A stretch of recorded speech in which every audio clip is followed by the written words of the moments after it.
Shalom, sesuatu yang baik pasti terjadi hari ini. Sebelum Allah memakai seseorang dalam Alkitab, yang pertama sekali dilakukan adalah merubah status orang itu. Kita perhatikan Abraham. Sebelum dia mempunyai anak, Allah merubah namanya dulu menjadi Abraham, bapa banyak bangsa. Juga kita perhatikan Gideon. Waktu Gideon masih ketakutan, Tuhan sudah merubah namanya menjadi pahlawan yang gagah berani. Dan banyak sekali nama-nama di Alkitab. Tetapi waktu Tuhan datang kepada kita melalui Yesus, dirubahnya posisi kita paling tinggi karena kita diangkat menjadi anak. Posisi anak lebih tinggi daripada posisi rasul, posisi pendeta, pengajar, dan sebagainya. Karena semua itu adalah karunia. Menjadi rasul adalah karunia, menjadi pendeta adalah karunia, menjadi penginjil adalah karunia, tapi menjadi anak itu ahli waris. Semua yang punya karunia akan dikasih upah. Ada upah sebagai rasul, upah sebagai nabi, dan sebagainya.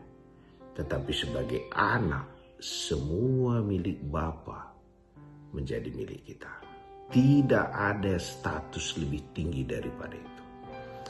Kalau bapaknya meninggal, anaknya menjadi raja. Dan Allah mengangkat kita menjadi anaknya. Dan kita adalah ahli waris. Yang perlu kita selalu ingat adalah siapa kita. Kita hidup bukan untuk upah lagi. Kita hidup karena kita adalah ahli waris. Pelayanan ini kita tidak cari upah. Pelayanan ini adalah karena ini adalah bisnis Bapak kita. Jadi semua milik Bapak kita adalah milik kita. Dan karena kita anak, kita tidak perlu ngemis. Dan warisan itu tidak tergantung sebaik apa anaknya, tapi tergantung sehebat apa bapaknya. Karena itu kerjaan kita di muka bumi adalah membagikan warisan itu. Maka Yesus katakan, segala kuasa baik di bumi di sorga telah diberikan kepadaku. Dan karena itu, jadi kerjaan kita semua adalah untuk menyalurkan kuasa yang ada dalam diri Yesus.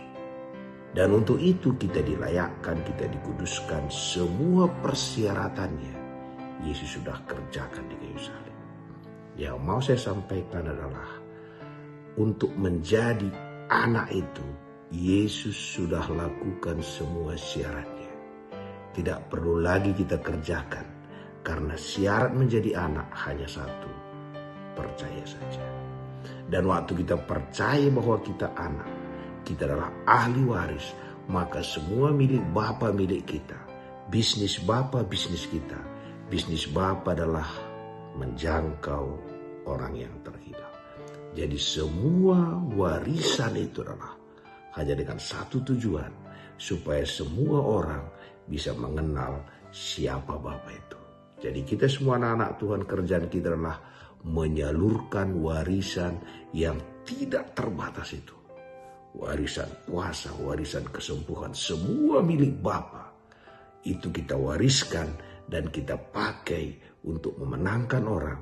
Karena untuk itulah dia ada. Dan untuk itu jugalah kita masih di muka bumi. Adalah untuk menjangkau orang-orang yang terhilang. Terpuji nama Tuhan.